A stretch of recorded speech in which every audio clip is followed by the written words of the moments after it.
프랑스를 똘레랑스의 나라라고 얘기하죠. 예. 관용의 나라죠. 문화예술의 강국이고 아름다운 나라로 많은 관광객들이 파리를 찾고 있습니다. 그러나 그 프랑스에도 불행했던 역사가 있습니다. 나치 치하 약 3년간의 세월이 있었습니다. 그리고 나치 시절 나치에 부역했던, 우리로 치면 친일파입니다. 이분들을 숙청했습니다. 그리고 공소시효를 지나자 공소시효를 없앴습니다. 민족 반역자에게는 공소시효가 없다는 것이었습니다. 그리고 헌법을 바로잡았고 민족 정기를 바로잡았습니다. 프랑스의 예입니다. 그래서 이제는 관용하자, 똘레랑스의 나라가 되었습니다.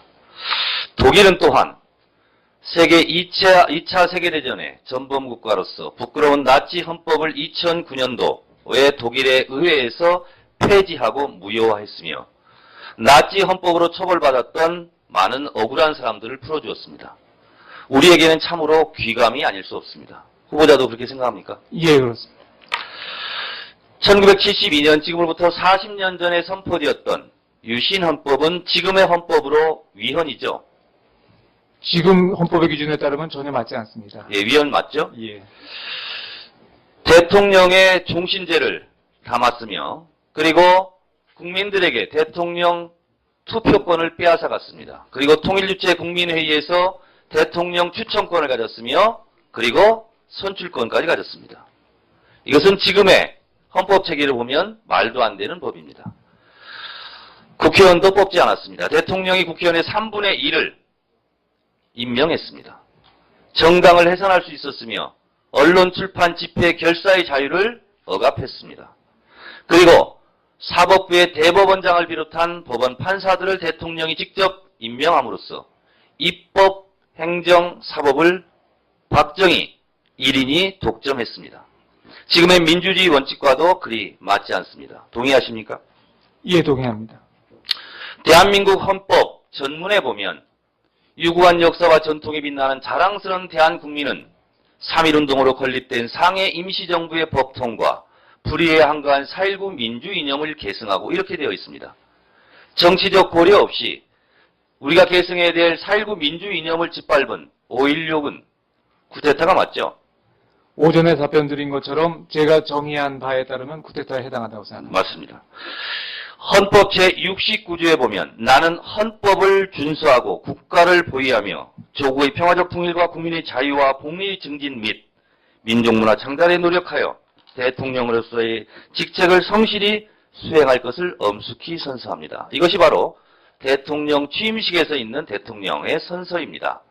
무릇 만인은 법 앞에 평등해야 하고, 그리고 무릇 대한민국의 국민이라면 헌법을 준수해야 되는 게 맞죠. 물론입니다. 하물며 대통령은 국민보다 더 모범적으로 헌법을 지켜야겠죠. 예, 그렇게 생각합니다. 그런데 5.16을 헌법에서도 그리고 교과서에서도 군사 정변이다 쿠데타라고 하는데 그것을 인정하지 않는 사람이 대통령이 되었을 때 헌법을 준수한다고, 헌법을 준수하고 있다고 말할 수 있을까? 대답하시기 곤란하겠지만 저는 그렇지 않다고 생각합니다. 인혁당의 판결 2개를 놓고 최종 판결을 우선해야 됨에도 불구하고 2개의 판결이 있기 때문에 역사적 판단에 맡겨야 한다. 이런 사람이 대통령이 되었을 때 대한민국은 참으로 헌법이 유린되는 그런 초유의 사태가 올 수 있다. 예. 답변은 답변하실 짤막하게 하실 게 있습니까? 없으시죠? 예, 예. 답이 드릴 말씀은 없습니다. 이번에는 완전 정책 질의만 한번 해보겠습니다. 어떻게 헌법재판관으로서 하실지. 혹시 마포구 합정역의 대형 슈퍼 홈플러스 문제 혹시 알고 계십니까? 그 특정 지역은 모릅니다만 그 대형 홈플러스가 지금 문제되고 있다라는 정도는 알고 계시죠? 예, 예. 이게 어떤 문제인지도 알고 계시죠? 홈플러스의 특정한 문제는 제가 그게 이겁니다. 뭐냐면 합정역에 4,300평 규모로 대형 슈퍼 홈플러스가 들어오는데 유통법이 통과되기 몇 달 전에 이것을 허락을 맡았어요. 지금은 이제 1km 반경이 못 들어오는데 그 법이 통과되기 전에 이게 이제 허가제가 아니라 등록제다 보니까 들어오게 됐어요. 그래서 국무총리부터 중소기업청, 서울시장, 마포구청, 서울시의회, 마포구의 다 지금 반대를 하는데 교묘하게 지금 몇 달 차이로 위법을 지금 피해서 지금 들어오려고 하는 그런 문제입니다. 얼마 전에 대형마트의 조례가 위법하다 이렇게 영업 제한을 하는 것이 이렇게 판결이 난 적이 있죠. 예. 그런데 다시 이것이 헌법소원으로 갈 가능성이 많습니다. 예. 네. 지금 박근혜 후보도 그리고 문재인 후보도 내일 대선 출마로 예상되는 안철수 교수도 경제민주화를 다 얘기하고 있습니다. 그런데 이제 대형마트에서 이런 조례가 위법하다고 판결을 했기 때문에 이런 불비한 법적 조건을 강화해서 법으로 제재할 것이다. 그렇기 때문에 우리는 헌법소원으로 간다. 이렇게 해서 아마 헌법재판소에 조만간 이 사안이 다뤄질 예정입니다. 그래 보면 일요일 영업 금지를 하고 있는 그런 유럽의 국가들에 비교했을 때 이 경제민주화 조항을 적용하여서 이것이 위헌이 아니다 라고 혹시 판결을 저는 했으면 좋겠는데 어떻게 생각하세요? 뭐 누차 말씀드립니다만 구체적인 그 실제 될 수 있는 사건에 대해서 제가 미리 말씀드리는 것은 불가능한 것은 잘 이해해 주실 것으로 믿고요. 다만 이 말씀을 드리고 싶습니다. 제가 이해하는 바로는 지금 법원에서 네.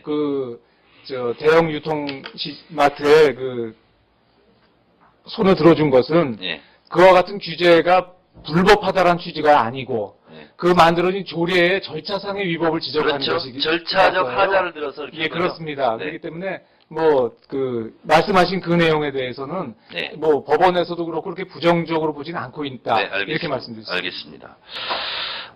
론스타가요. 지금 대한민국 대통령 이명박 귀하 그래서 중재요청서를 지금 냈습니다. 그러니까 론스타의 주장은 이거죠. 외환은행이 위기에 빠져 있을 때 공적 자금이 투자가 불가능할 때 우리가 2조 2천억을 투자를 해서 정상화시키고 주식을 240% 오르게 한 다음에 우리가 팔려고 했는데 한국 여론이 반대가 비등하니 못 팔게 해서 결국은 우리가 2조 9천억만 이익을 보고 원금 빼고 투자금을 빼고 2조에서 3조를 더 벌 수 있었는데 못 벌게 했다. 근데 론스타가 주장한 핵심은 이겁니다.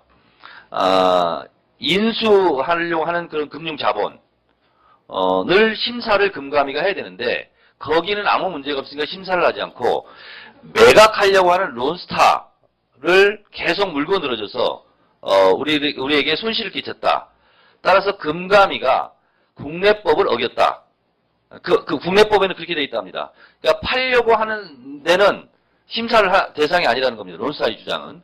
그리고 살려고 하는데 그런 은행이 재정 건전성이 과연 있는지 없는지 자격이 되는지 아닌지를 심사해야 되는데 거꾸로 했다는 거예요. 그래서 국내법을 위반했기 때문에 이것이 위헌 아니냐 이런 이제 론스타의 주장입니다. 이게 헌법재판소에서 정말 이게 심각한 판결을 해야 될 상황에 앞으로 놓이게 됩니다. 이 부분에 대해서 혹시 지식과 정보와 의견이 있으면 말씀해 주세요. 지금 말씀하신 것만 보면 헌법적인 문제는 아닌 것 같습니다. 네.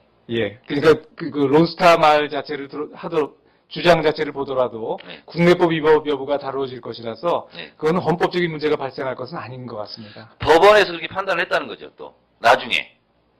우리 법원에서요. 예.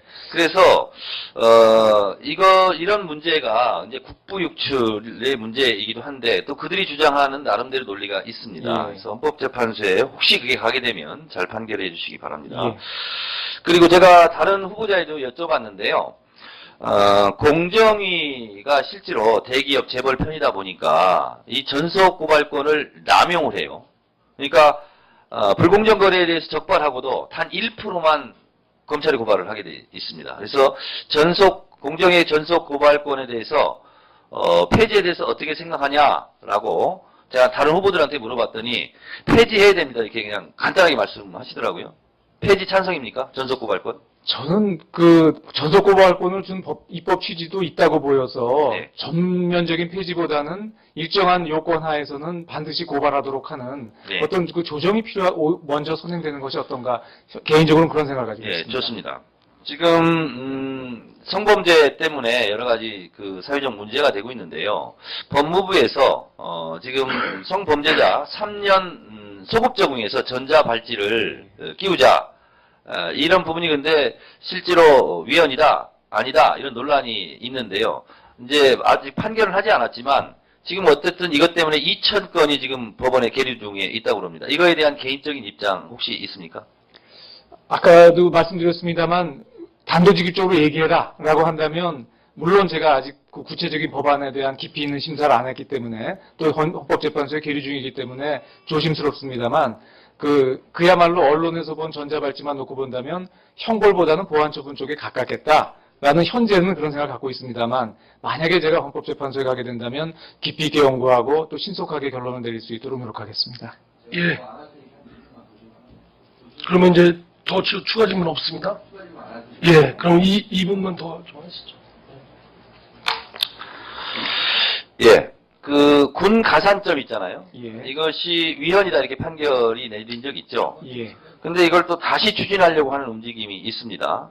이 부분에 대해서는 어떤 입장을 갖고 계시죠? 군 가산점. 저는 이제 군 병역 의무를 이행함으로써 거기에 따른 여러 가지 손실이 있기 때문에 적절한 그 국가적 차원에서의 보상이 필요하다고 생각을 합니다. 예. 다만 이제 그 지난번 위원 결정이 난 것처럼 군세 가산제를 할 경우에는 여성이라든지 아니면 뭐 신체 장애 등을 이유로 해서 병역을 필요하지 못한 또 다른 분들에게 상대적인 또 박탈감이 있기 때문에 그 조화점을 찾는 것이 굉장히 중요하겠다. 즉 군 가산점제 그 자체가 문제가 아니라 그 제도를 그 위헌 소지가 없도록 그 설계하는 것이 중요하겠다 이런 생각을 하고 있습니다. 하나 더 여쭙겠습니다.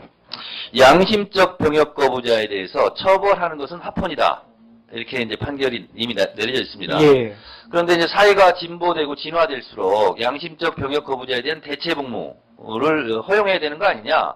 이런 것이 지금 일고 있어요. 이런 부분에 대해서는 어떻게 생각하세요? 저도 그 병역 의무와 대등한 수준의 대체적 복무를 도입하는 걸 전제로 찬성하는 입장입니다. 아, 그렇습니까?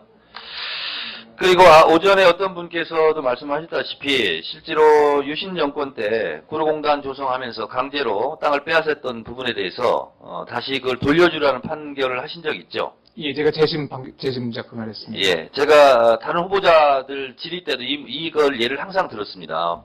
법관은 좀 이렇게 해야 된다. 권력에 의해서 빼앗긴 부분에 대해서 억울한 국민들의 좀 원을 풀어줘야 되는 그런 판결을 해야 된다.